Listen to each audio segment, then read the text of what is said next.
Bonjour à tous.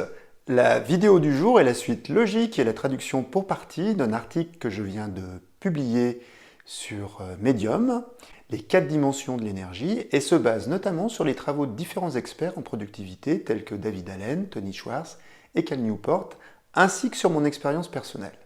En effet, mon quotidien s'articule autour de 3 domaines: travail, relationnel et le plus important à mes yeux, l'énergie. Si vous souhaitez montrer le meilleur de vous-même, c'est un pilier essentiel à cultiver via 4 dimensions: physique, émotionnelle, mentale et spirituelle.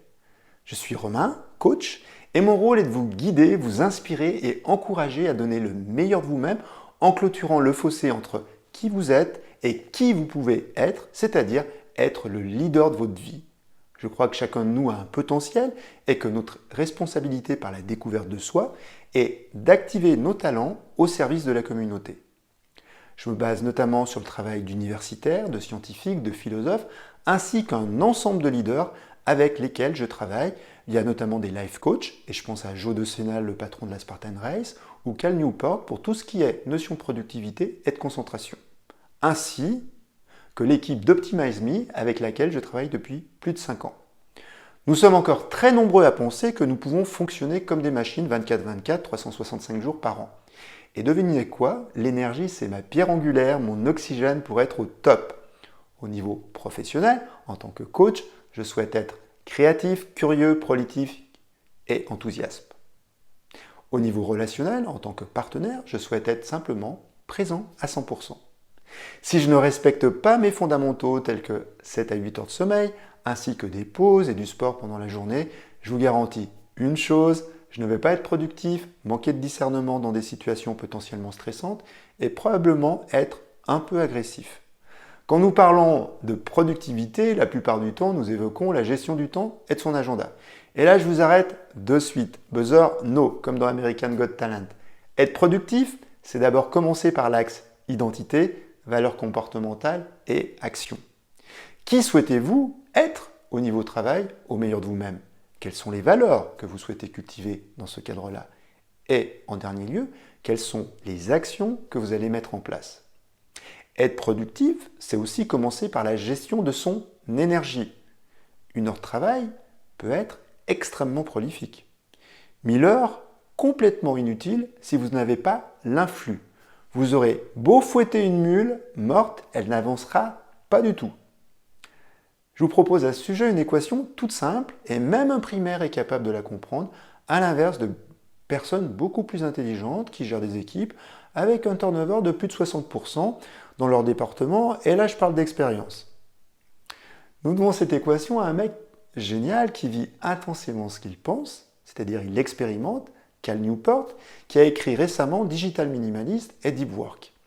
Deep Work, c'est-à-dire travail profond, égale temps passé multiplié par intensité ou la capacité à se concentrer. Changeons quelques variables, comme le propose Brian Johnson, mon mentor du site Optimize Me. Lui, il parle de Genius Work, qu'il compare à Mediocre Work. Pardonnez-moi, mais là, je vais reprendre un peu les anglicismes pour garder l'état d'esprit de l'équation. Genius Work égale énergie multipliée par focus multiplié par win avec le petit exponentiel consistency. Reprenons les éléments de l'équation. Énergie, quel est votre niveau d'énergie sur le spectre? Vous êtes plutôt 1 ou 100? Focus, même question, 1 ou 100? Pouvez-vous vous concentrer quand vous le souhaitez et plus de 45 minutes par exemple? Win, cela signifie victoire, mais en fait c'est un acronyme pour What is important now? C'est-à-dire se concentrer sur quelque chose qui est créateur de valeur, c'est important. Sinon, ça n'a pas de sens. Dernier élément de l'équation qui vous permet de gagner à long terme, notamment quand vous mettez en place de nouvelles routines, être consistant, jour après jour. Donc, si vous avez un 100 sur chacune des catégories, énergie, focus, win, consistency, à mon avis, vous battez la calculatrice et vous êtes à des niveaux de productivité à l'image de Scott Adams, l'auteur de Dilbert, qui chaque jour suit le même rituel depuis des années dans lequel il inclut l'activité physique ainsi que des rythmes de travail, notamment la créativité étant prioritaire. Le sujet sur votre capacité à être plein de dynamisme est souvent l'enfant pauvre de nombreux livres de management et de développement personnel. Si vous ne respectez pas votre corps sur le long terme, vous allez le mettre à un moment en situation critique.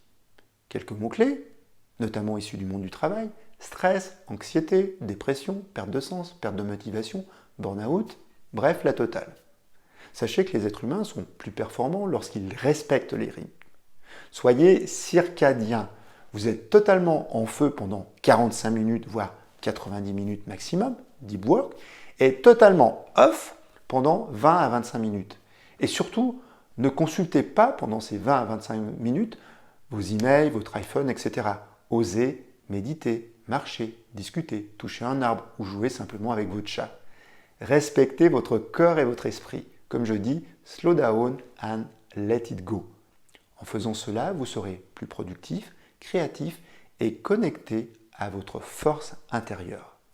J'insiste sur le rythme circadien, c'est fondamental. Nous sommes des êtres solaires, donc respectons le rythme de la vie, la Terre et l'énergie qui nous entoure. Croyez-vous que les sénateurs romains prenaient des décisions importantes après 4 heures de l'après-midi? Non. Les créateurs de la siesta, ils remettaient au lendemain. Être dans l'arène demandait un esprit et un corps sain. Mais dans une société extrêmement malade, nous allons mettre en avant un hyperactif, c'est-à-dire un président de la République qui fait des réunions à 1 heure du matin, un entrepreneur qui dort seulement 5 heures par nuit, ou des députés qui votent des résolutions à partir de 2 heures du matin. Tous ces excès pouvant conduire à des situations désastreuses, et je ne parle pas des cadres roulant à la coke ou des dirigeants totalitaires à je ne sais quoi. Je réinsiste, donnez-vous la permission de respecter votre corps et votre esprit, car c'est le meilleur moyen de donner la meilleure version de vous-même. C'était une petite introduction pour vous montrer la relation entre l'énergie, le travail et par extension le relationnel. Voyons donc ensemble les 4 dimensions de l'énergie issues notamment des travaux de David Allen et Tony Schwartz. Nous avons donc la dimension physique, la dimension émotionnelle, la dimension mentale et la dimension spirituelle. Et je vous rassure, nous n'allons pas parler du grand architecte de l'univers, il a d'autres créations en cours en ce moment. Premièrement, la dimension physique. Quid est-ce que vous respectez les 4 piliers suivants? Bien dormir, bien manger, bien bouger et savoir aussi se relaxer. Prenez ces 4 critères et notez-vous entre 1 et 10. Le premier pilier qui conditionne tous les autres, et c'est mon propre avis, c'est le sommeil. Et je vous invite à lire l'ouvrage de Matthew Walker, Pourquoi nous dormons. En agissant sur notre cerveau, le sommeil favorise nos capacités à apprendre, à mémoriser et à prendre des décisions logiques et rationnelles. Il réajuste nos émotions, réapprovisionne notre système immunitaire et règle avec précision notre métabolisme. Quant aux rêves, ils apaisent nos souvenirs douloureux et créent un espace de réalité virtuelle favorable à la créativité. Il faut savoir que le manque de sommeil coûte des milliards en termes de productivité et c'est le meilleur chemin vers l'anxiété, le stress, voire la dépression. Le deuxième pilier, c'est votre activité physique. Et là, je ne parle pas de sport uniquement. Nous ne sommes pas seulement un animal social à la recherche de connexion, nous sommes également conçus pour être en mouvement perpétuel. Le paradoxe, c'est que dans cette société, vous pouvez être un sédentaire actif, comme moi quand je travaillais au siège européen d'Apple. Mon rythme quotidien était 1 heure de fitness parce que je me l'imposais et 8 heures devant un écran avec 2 pauses de 15 minutes et une demi-heure pour déjeuner parce que je l'acceptais. Dans ce cas, et j'étais dans une entreprise plutôt orientée bien-être, j'insiste, vous ne respectez pas votre rythme circadien et vous pouvez prendre très facilement quelques kilos avec beaucoup de tentations autour de vous, de la machine à soda aux bonbons, et aussi créer des aspects négatifs dont je vous ai parlé auparavant. Ma seule façon d'être différent et de ne pas me conformer à une société finalement profondément malade était de rentrer souvent chez moi à pied quand il ne pleuvait pas en Irlande et de mettre en place certaines routines. Petit zoom ici, il est important de faire la différence entre bouger et faire de l'exercice. L'exercice, je parle d'entraînement, c'est une partie intégrante du mouvement au sens large. Du reste, vous pouvez agir différemment en garant non pas votre voiture dans votre salon, mais plutôt à 500 mètres de votre maison ou en privilégiant l'escalier à l'ascenseur. Un conseil de pro, Au lieu de faire 2 km de marche en une seule fois au cours de la journée, divisez en 4 fois par exemple. C'est mieux pour votre esprit et votre corps, ça crée de la tension. 10 000 pas par jour, et je pense à Céline chez Apple, c'est une bonne étape que vous pouvez programmer sur votre iPhone et surtout célébrer cette victoire. C'est le meilleur moyen de créer une habitude et de signaler à votre cerveau, comme nous l'indiquait Joe DeSena, le créateur de la Spartan Race, que vous êtes un finisher. La NASA nous indique également que vous devez bouger toutes les 20 minutes. Il suffit de se lever de sa chaise et de faire un burpee, par exemple. À la fin de la journée, vous pouvez célébrer beaucoup de burpees. Il y a 10 000 ans, nous avions l'habitude de bouger plus de 5 heures en moyenne par jour. Alors peut-être il est temps d'optimiser votre cœur, faites-le moi savoir. La deuxième dimension, c'est la dimension mentale. Nous avons déjà parlé de cette dimension dans l'équation Genius Work, c'est-à-dire qu'il faut gérer son attention en étant totalement focalisé, investi sur un projet à la fois, et pouvoir passer confortablement d'une tâche à une autre en respectant un certain tempo, pour éviter ce que nous appelons attention residue. En effet, il y a un coût économique à changer d'attention, même si le changement est bref. Lorsque vous tournez votre attention d'une cible à une autre, la cible d'origine laisse un résidu qui réduit les performances cognitives pendant un laps de temps non négligeable. C'est pour cela notamment que le multitasking est une légende. La plupart des travailleurs de la nouvelle économie pensent effectuer une seule tâche à la fois, alors qu'ils ponctuent leur travail avec une série fréquente de vérifications simples via un ensemble de notifications qui polluent notre quotidien. Là, je parle du courrier électronique, des outils internes de communication, des médias sociaux, etc. Ce type de pseudo-focus peut sembler meilleur que quand on travaillait sur plusieurs tâches primaires simultanément, mais la théorie des résidus d'attention nous enseigne que cela pourrait être tout aussi mauvais. Après, c'est votre choix de conduire tout en répondant au téléphone et en manquant de sommeil. Le mental, c'est également votre façon de réagir à une situation en choisissant la meilleure réponse possible. Au lieu d'être dans l'instantané, prenez un espace de liberté, c'est-à-dire du recul pour réagir efficacement. Ici, je pense notamment à un manager, Mathieu, qui prenait le temps de comprendre l'individu pour adapter sa communication tout en évitant de personnaliser les propos tenus. Votre collaborateur a peut-être simplement eu une succession de mauvaises nouvelles que vous ne pouvez pas appréhender sans poser les bonnes questions. Le mental, comme je l'indiquais dans un précédent article, c'est aussi être en capacité d'accepter vos erreurs, d'accepter les obstacles comme un carburant pour vous faire évoluer. J'aime citer, le vent peut éteindre une bougie ou simplement nourrir votre feu intérieur. Soyez antifragile. Et là, j'utilise un de mes mantras préférés, Obstacles make me stronger. Les obstacles me nourrissent, tout simplement. Personnellement, j'aime lier le mental et l'émotionnel. Nous avons vu la dimension physique, la dimension mentale, passons rapidement à la dimension émotionnelle, car cela sera l'objet d'une autre vidéo dédiée quand je maîtriserai encore davantage le sujet. En aparté, tout ce que j'enseigne, je le vis au quotidien, car mon premier coach, c'est moi. Donc la dimension émotionnelle. Il faut savoir que vous êtes façonné par vos émotions et vos actions quotidiennes. Si vous voulez changer votre avenir, votre futur, alors changez vos rituels, c'est-à-dire vos habitudes. Vous devez par exemple cultiver des émotions positives et en tant que leader, encourager les gens de la même manière. Un état d'esprit optimiste vous garantira une énergie abondante qui, à son tour, vous apportera des résultats constructif et vous permettra de surmonter certains obstacles que vous rencontrerez irrémédiablement dans votre cheminement de vie. À titre d'exemple, j'écris un journal tous les jours sur lequel j'évoque l'axe identité, comportement, action, et ce dans mes 3 domaines que sont l'énergie, le travail et le relationnel. J'associe aussi un segment gratitude dans lequel je mets au moins 3 choses positives de la journée précédente. Pour Robert Emmons, tenir et adopter quotidiennement un journal de gratitude va nous impacter positivement sur les 4 dimensions de l'énergie. Les recherches sont sans réserve là-dessus. Les gens sont 25% plus heureux s'ils tiennent un journal de gratitude.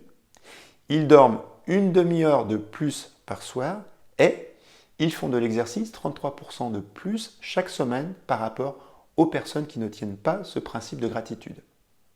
Dimension physique, dimension mentale, dimension émotionnelle. Il nous reste la dimension spirituelle.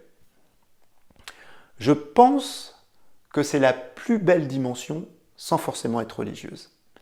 C'est celle qui montre comment nous pouvons être résilients si nous croyons en notre propre futur, c'est-à-dire un futur meilleur.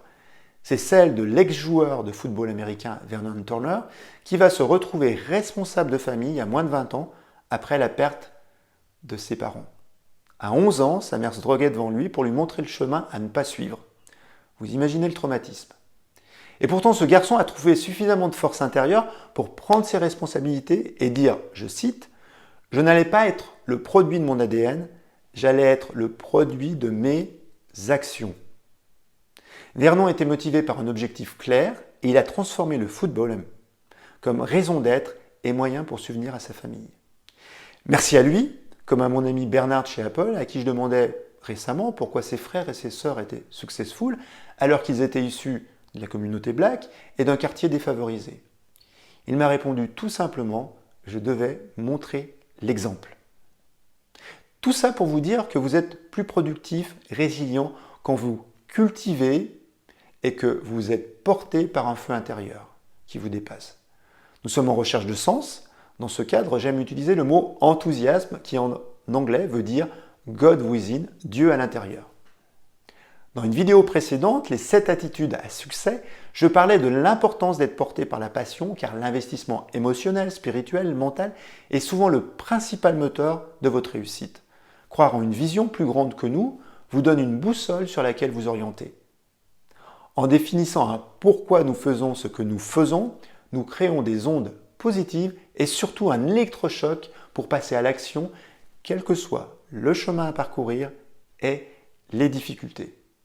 Pour conclure, gardez à l'esprit, si vous vous sentez bien et plein d'énergie, vous honorez votre corps et votre mental en adoptant certaines attitudes clés et en sachant notamment vous détendre et bouger, dormir et manger correctement. Et deuxièmement, vous avez un impact positif sur votre travail et au niveau relationnel. Rappelez-vous donc, je me répète, 4 dimensions. La dimension physique, la dimension mentale, la dimension émotionnelle et la dimension spirituelle. Donc, 2 questions que je vous adresse pour clôturer. Quelle est l'habitude numéro 1 qui vous dynamise ou laquelle souhaitez-vous mettre en place? Cela peut être mieux dormir, méditer, etc. La deuxième question, quel est votre kryptonite? C'est une petite référence à Superman, c'est-à-dire quel est l'obstacle ou les obstacles le plus important que vous souhaitez éliminer. Voilà pour aujourd'hui, 4 dimensions et quelques équations pour votre renaissance. Alors n'hésitez pas à commenter et à souligner l'idée qui résonne le plus en vous et surtout, soyez le créateur de votre changement. Le futur, c'est maintenant si nous souhaitons changer le monde. Merci et à bientôt pour une prochaine vidéo.